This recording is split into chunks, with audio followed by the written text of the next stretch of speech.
database class members. So we are going to look at the inheritance relationship in our classes today.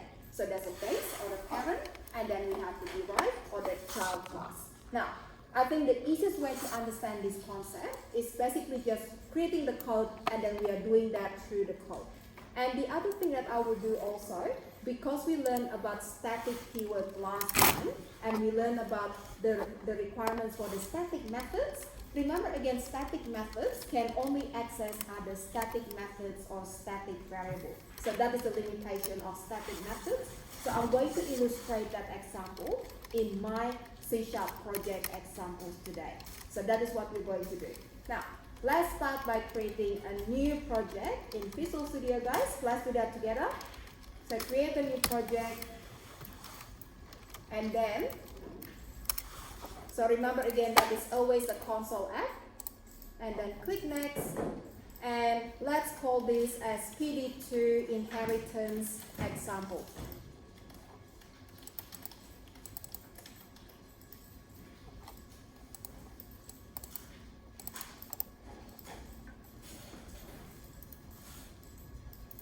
Okay, now, so PD2 inheritance example, and then change the location wherever you want, and then click next, and use the latest framework that we have installed here.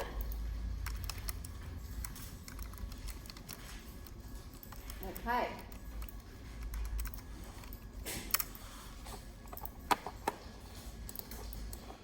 Alright, now, so once we have created that, so the next thing that we want to do, of course, we are going to change the content of the program CS file. Now, instead of changing or deleting this content to start with my example, I'm actually going to take you to this template information here.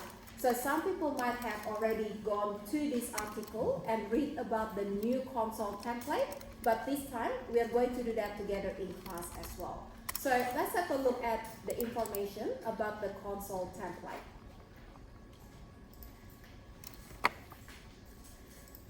Okay. Alright, so I want you to read this together with me, guys. So starting from .NET 6, so that is the version of the .NET, the project template for your console applications contain the top level statements. So it doesn't really have any class declaration, it doesn't have any of the structures that we usually see inside the file. So that is a top level statement in C#.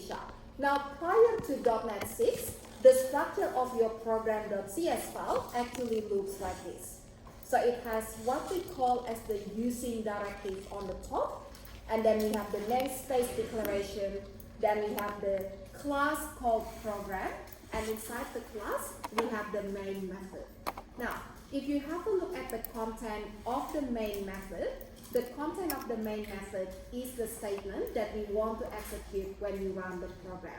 So this is the template for the program CS file prior to .NET 6. So this is a template after we have .NET 6. So if I want to use the older template in order to create my solution, I can replace my code with this one here. So that is going to work the same way. So go to copy that, guys. So copy the code with the old template, and then I'm going to put that into my program CS file. So replace what we have there with this code here. Now, another thing that I need to change is the name of this namespace.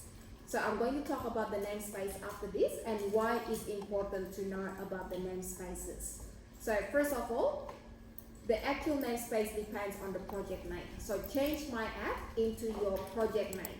So my project name is PD2 Inheritance EXA, right? So change that into the project name. Does it have to be exactly the same? So usually we want to keep them the same. It could be different namespaces.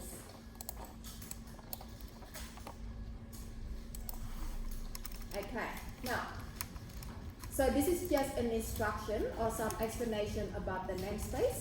So I don't really need to keep the comment here. I can remove the comment and then have a look at the first statement. So the first statement here is called using directive. So the purpose of the using directive is basically to say which of the namespace that you want to use in the current code. And the funny thing about this using directive here, it actually says that the using directive is not necessary in my code. So what we can do, first of all, we can remove the using directive. We don't need to add using system. So the reason why we don't need to add using system, because that directive is already included in your project by default. So where can we find the default directives that has been added so we can refer to all of those different namespaces? So this is where you can find that. When you click on the show all files and then debug.net 6, actually the object, yeah. And then we're going to look at the debug.net 6, and then we should be able to see the file called global usings. Now, so with .NET 6 and above, we have a file called global usings, and this is the file that has all of the global namespaces. So what does that mean? If you want to use a class that is in the system namespace, we don't really have to add using at all in our code. And the same goes for the system IO namespace. So if I want to use a class that belongs to system IO, then I don't have to add using and then the name of the namespace. Now, so what is the implication of this in our code? If you don't have this global using, in order to use the classes in this namespace, you need to add the using directive on the top of your file, just like before. So you need to go to your file, and then on the top here, you need to say, I want to use the specific namespace. So which namespace I want to use. And that is what you need to do. Now, I'll show you one example, but we don't really have to work with namespaces at the moment. And this is just to show you what we can do using the namespace, right? So let's say I'll go to, let's say, to this class here, console class. So in my application, I'm using the console class. Is that right? And the console class is used in order to display the content of my output. So what is the namespace for console? The namespace of console is system. Now, every single class has a specific namespace. What is a namespace? A namespace is a logical grouping of classes. So we group them using a namespace. So for example, I can create the namespace to create grouping of students in my class. So I can say I have a namespace called PD1 and I have a namespace called PD2. So each of the namespace will have multiple classes, right? So if I want to create specific tasks for only PD1 students, then I can create all of these inside the namespace called PD1. Now, so every single class in the library, they have their own namespace as well. So the namespace in my console is system. So do I have to add using system in order to use the console class? The answer is no. So the reason why we don't have to do using system like this one here, right? So if I do using system on the top, that is redundant. Why? Because my global using already states to use the system namespace. So I don't have to do that anymore. Now, if I don't have that global declaration, what will happen? So let's say I go back here and I'm going to comment this out. So these are all the namespaces that I want to include in my application, right? Have a look at that. So have a look at the message now. The name console does not exist in the current context. Why? Because it doesn't know what is console. You need to specify the namespace of the class in order to be able to use that. So then I can add the using and then system, and that is going to say now I know what is console. So console is the class in the system namespace. Alright, so does that make sense with the namespace? Yeah? Okay. Now, I'm not only going to modify that, guys. Yeah? So every namespace can have multiple classes. Yes, that's right. Yeah. So when you go to this documentation again, you can see here, so not that one, this one here, you can see the system namespace, for example, and then you click on the namespace, and it shows you all the classes that belong to that namespace, right? So that means if I want to use the array class, then I have to use a system namespace. So that is one of the requirements, right? Okay. Now, so going back to my code again here, does that make sense, everyone? Yeah? Okay. Now, I'm not really going to change my global using, so I'll keep that system here. So we don't have to add using system in every single file. So lines 3 to 8 are faded out. Is that because they are available but not being used at the moment? That is correct. Yeah, excellent. All right, so let's go back to this again. So now I'm going to remove that because that is redundant. All right, now, so when we start creating our solution in C# project, right? So what is the structure of the code? Well, before today's class, I always add all the statements directly in the program CS file. But from now on, I want you to understand that actually the structure of your code is within a namespace, and inside the namespace there is a class, and inside the class you have a method. So your code could be inside a class called program, and this program belongs to a specific namespace. So you're creating your own namespace called PD2 Inheritance example. So in C# object-oriented programming, your code will always be structured inside classes. So actually when you just put console write line, it's not just console write line. So implicitly when you run the application, it's going to put the main method for you and it's going to define the program class for you. But now we don't want to make that automatic. We don't want that to happen, so we want to manually create the structure of the code. So the reason why we do that, because we are going to be able to easily see the structure of your classes methods, and then we can see how to call them as well. Now, so that is just the same as the first example when we have console.writeLine hello world without any of the class namespace declaration. Okay, is everyone okay with that so far? Yeah? Is main on line 5 a built-in method? Very good. So that is the method that's going to be executed when you run the console app. It's a special method. Yes. Have you explained the string? String? Okay. Yep. So the main method has this specific declaration. So every main method in the console app always declared as static, and it doesn't return any value, and then it has one parameter, which is a string array called arguments. So when you execute the code in the console app, it's always going to execute the main method first. And the main method can take some arguments. So that means when you execute the code from the command prompt, you can pass some data into the main method as well. But usually in our code, we don't do that. So we don't pass any data. So when you call the main method, it's just going to execute all of the code inside here without getting any input before you running it. Yeah. So that is just the template for the main method. So the structure has to be the same. So it has to be static, void, main, and then a string array. And arguments, but we don't use arguments. Yeah. So we don't really use that variable here. Yeah. You can call that any name that you like. Okay.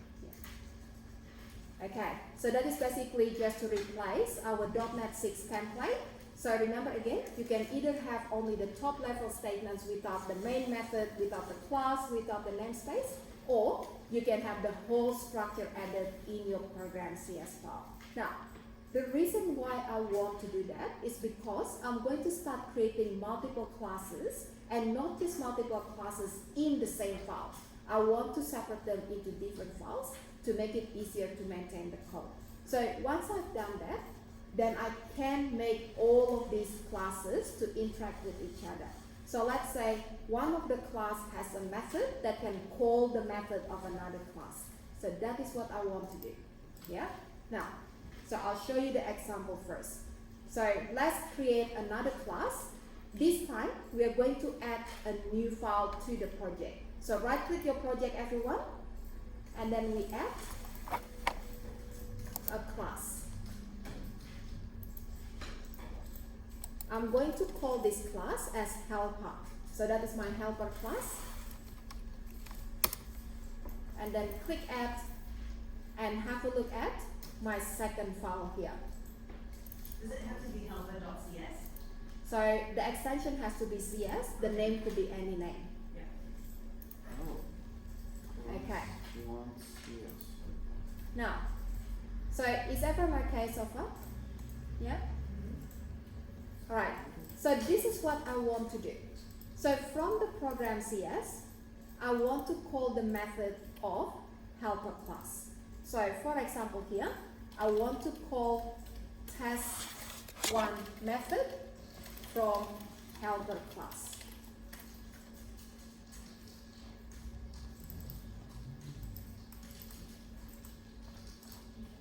Now, so how do we call test1 method from the helper class? We need to define the test1 method first, right? So we go to the helper class and we are going to create the test1 method. Now, let's try to define a test1 method, and this method will not return anything. And I'll call that as test1, and then I'm going to display a message here, test1. That's it.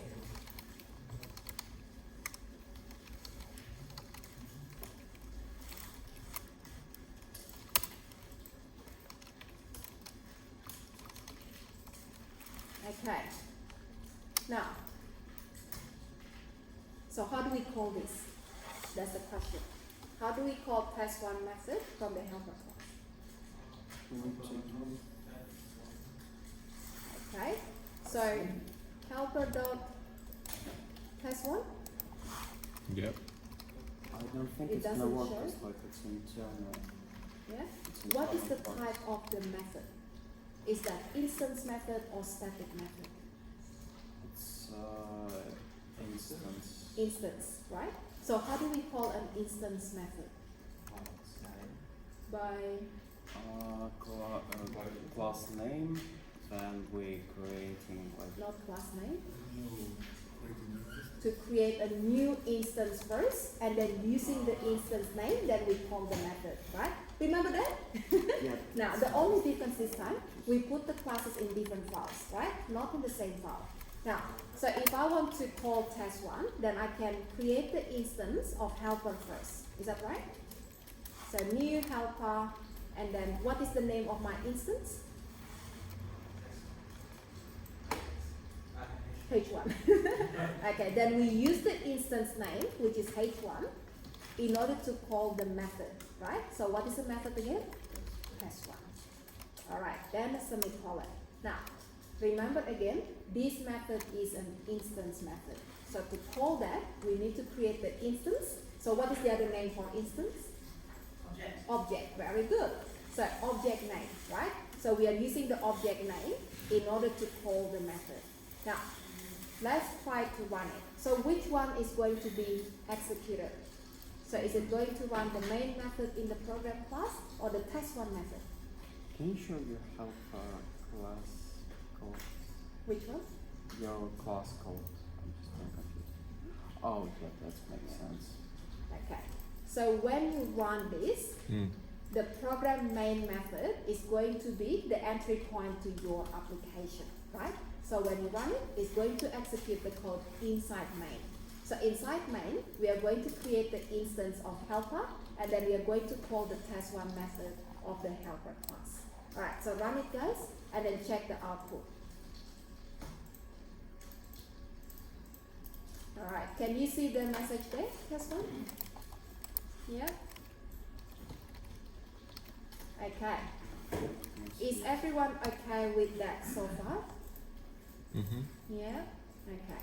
Now, so if you have a look at your class declaration here, the class called program is declared with the internal access modifier. What does that mean? Internal. You can only use it in this project. Very good. So you can use this class within the same project, right? So if I go to my helper class, what is the access modifier for the class? Yeah, internal as well. So this class can only be used within this project. Now, so the reason why I was able to refer to the helper class is because that is available within the same project, right? So if I change that, don't change your code here. If I make it into private, for example, right? So that is going to cause an issue, of course, but you're also going to have issue accessing helper. Because if you have a look here, it says helper is inaccessible due to the protection level. So you cannot access a private class. Yeah? Is each tab a separate project? Each tag, which tag? So there's a program.cs tab and then you have your helper.cs tab. Is that Separate projects? Separate files. Yeah. Okay. So that is the name of the file that is currently open. Yeah. And what's the name of the project? This one here. So the bold text, Okay. PD2 inheritance example. Okay, so that is okay. Because if you are using internal, that means helper class can be used by another class in the same project, right? Now, so that is my first example. Second example, I'm going to get you to write the second method here, and this time is a static method. Yeah? What if you change internal to static? So that is not an access modifier keyword. Okay. So static is not for the level of access. Okay. So we can use internal, public, private, protected, or internal protected method. Okay. Yeah? What we're gonna do, so this Okay, so the second one is a static method, and then I'm going to display a message that says test2. Okay, now, so the question is, how do we call test2 from the program class?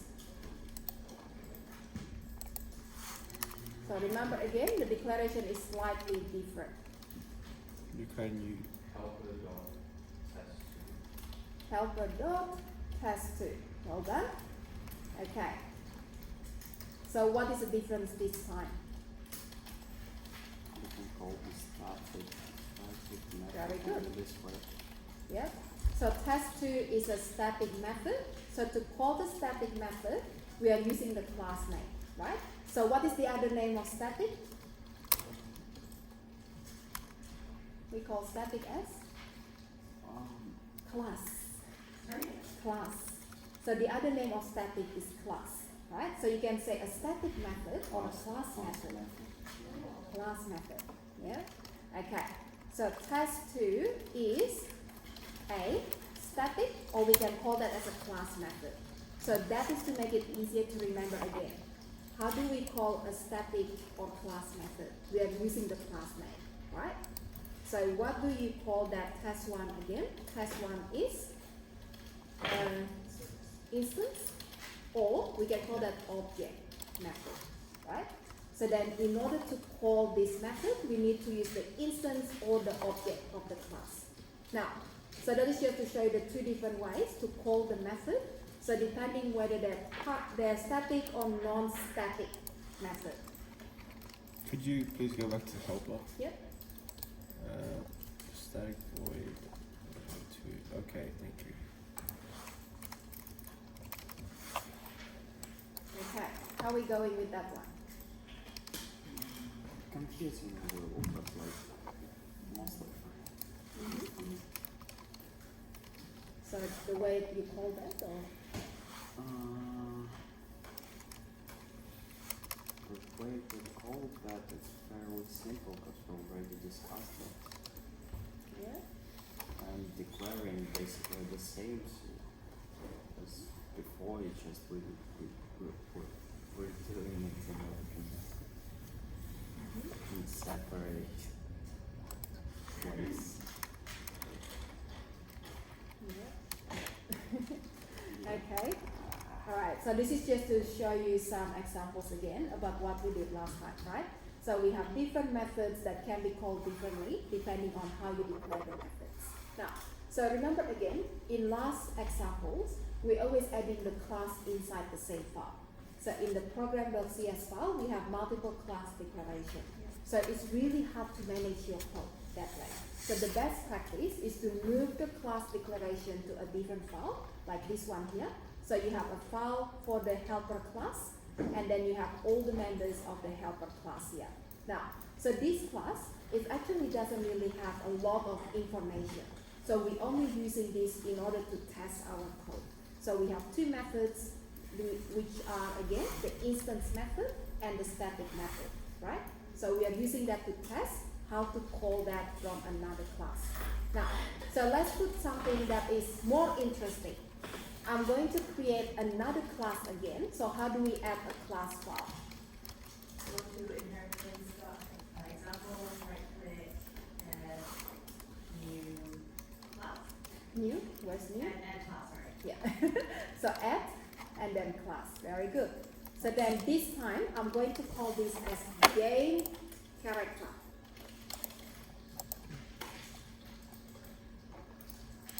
Okay, now, so if you look at the access modifier again, the access modifier here is internal.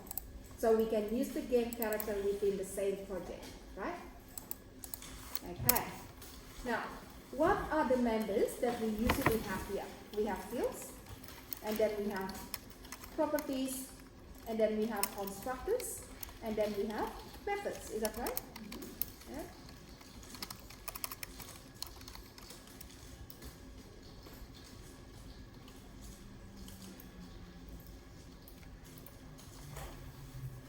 Okay.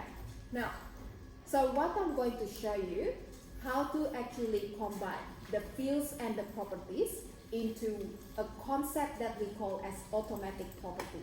So automatic property is a combination of fields and properties. So let me show you my first example. You don't have to copy this. So if I want to create two fields, this is what I usually do, right? So you don't have to type this in. So I created two private fields and I give them specific names and I start with the underscore. So the naming convention for private field usually starts with underscore. And then what do I have to do with the private fields? I usually have to provide access to the private fields by defining the properties. So the first property called name is going to access the name field. And then the HP property here is going to access the HP field. Now, does that one make sense? Yeah? Okay. So what I want to do now is to combine the fields declaration and the properties declaration into one. So we call that concept as automatic property. To use automatic property, we simply just type in prog. So again, that is a code snippet to create automatic property and then double tap, tap, tap. So the type of the first property here is going to be a string, and I call that as name. And then do that again one more time, prog, and then double tap, and then the type is an integer, and then I call that HP. Now, if you have a look at my two automatic properties, these two automatic properties, they're basically the same as the fields and the properties declared separately. So that is like a shortcut. You don't always have to declare the fields. You don't always have to declare the properties in order to access the fields. You can just use this syntax here, automatic property. You don't always have to declare the properties Separately, yeah. or the field separately. Oh, Yeah. okay. So that is a combination of the two syntax. Okay. Now, so what is the difference this time? The fields will only be created when you run the application. So the fields are not accessible throughout the code here. So if I think that I might be able to refer to underscore name does not exist during this time. So you only have the fields created based on the automatic property when you run the application. So this automatic property is basically creating the fields for you behind the scene, right? Now, because of that, you cannot access the fields at all. So what you need to do, if you want to store the value to the name and the HP fields, we need to use the property, not the field. So let's try to work with one example here. So first example, I want to create a constructor. So you can type const, tap tap, not const, sorry, CTOR, double tap. Now, my example will have two parameters. I'm going to pass the name of the game character and I'm going to pass the HP value. Right? Okay, so keep thinking about the blocks here. Now, so what do we usually do inside the constructor? What do we do? Put the We we assign the variable to the fields. to the fields. Very good. So usually we assign the value of these parameters here to the fields, right? Do we have any field declared this time? No, not this No. one. So if you don't have access to the field, you can use the property. So in this case, instead of the field on the left hand side, you're going to add the property name on the left hand side equals to the parameter name. So name equals to n, and then HP equals to h.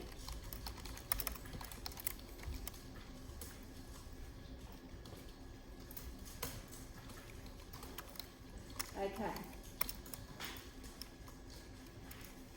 Now, so let's just try to create one game character object from the helper class, and then after that we are going to go on the break. Okay? So let's try to do that. So go to the helper class, and then I want you to go to test1, and inside test1 here, we are going to create the object of game character. So how do we create the game character object? Character. Yeah? Any name? Yeah. Any name Equals? equals New? game character. Yep, and then? How many values do we have to pass? 2. 2. Alright, so let's say this is going to be called Mario, and then we have the HP value, 75.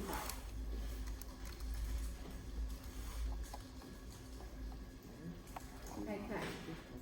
Sorry, Shanti, could you please go back to the game character? I'm having a syntax here. Name, HP set, public game string. Alyssa doesn't play games. Could you I have a syntax on the letter N. Which one? What did I do? I can't. N Yeah. is that one? Name equals to N, and put your mouse over N. What does it say? Not knowing. The data type. Is this what? So your name is declared as a wrong type. Oh, okay, there it is. Thank you. Question as well. Yeah. It's about like properties and how we assigning parameters inside the properties. Yeah. Properties. And I'm kind of confused. So basically, we just using it as a variable, like property.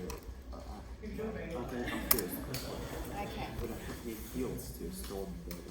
So when you do the assignment, it's the same as when you try to use a property outside the class.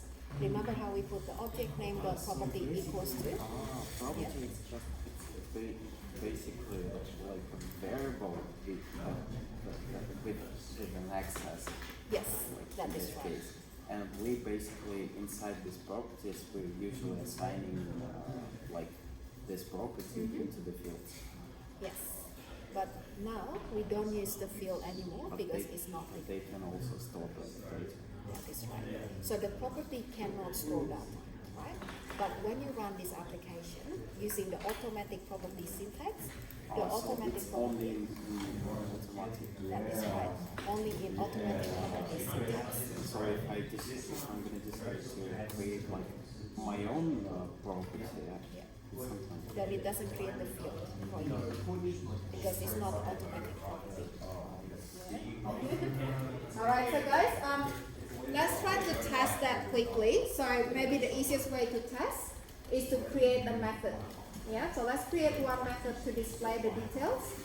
So public string, and then get details. Let's just use this for testing. So get details, and then I'm going to return the name and the HP. So space, and then HP, and a semicolon. Now, so if you have a look at this code again, I just want to create a method to return all the details about the object. So the object has a name, has the HP information, so we can call this get details method in order to return the information, right? Okay, so what do we have to do next? Go to the helper class and call the method. So I'm going to ask you how to do that. Yeah, so finish that first. So type in public string get details and then return name and HP. So go back to the helper class. So after we have created the object, I want to display the name and the HP. How do we do that? Okay. Yeah, and after that? C1 dot get details. Very good. So you can either use the properties here in order to get each of the value, or you can call the get details method. Is that right? What's missing? Brackets. Yeah? Yes. Thinking which P that we're talking about. Alright. So we call the get details method here, and it's going to return the name and the HP, right? So what type of method is this get details? Is that instance or static? Instance. So we call this using the instance of the class. Is that right? So we are using the C1 instance. Alright, so run it again, guys. And hopefully we can see the information about this Mario character. Yeah? Super Mario Bros. Does it bring back memories? You know, every time I talk about game characters, you wouldn't believe. Like students would just keep going, yeah. You know, we should do this, we should do that. They love talking about game characters. Did you play any games? I do, but I used to play more often before. Yeah. Like growing up Yeah, with yeah. my older brother, Yeah. he had this little Nintendo back then. Yeah, yeah. And it's like you have to put that in slot, you have to play the games, and sometimes there's a dust inside there. Yeah, you you know? do. You have to blow that. And just if I may ask, what could you mention any types of games you play? Super Mario is what Yeah. growing To up? be honest, can't remember now. Can't remember. Like a lot of fighting games, you know, all those Japanese animes, like the Tekken. yes, like those ones. Yeah. Okay. Yeah. And the ones on the arcade as well, right? So that's Yeah. you have to use the Street Fighter. sticks and then the joystick. Imagine Shanty like talking They are shit. not from this time. No. But they do sell that now, you know. You can buy the joystick separately. It's like one of those antiques. Yeah, antique shop. Alright, so have a break, guys. We'll come back at 3:05. So we come back in 20 minutes.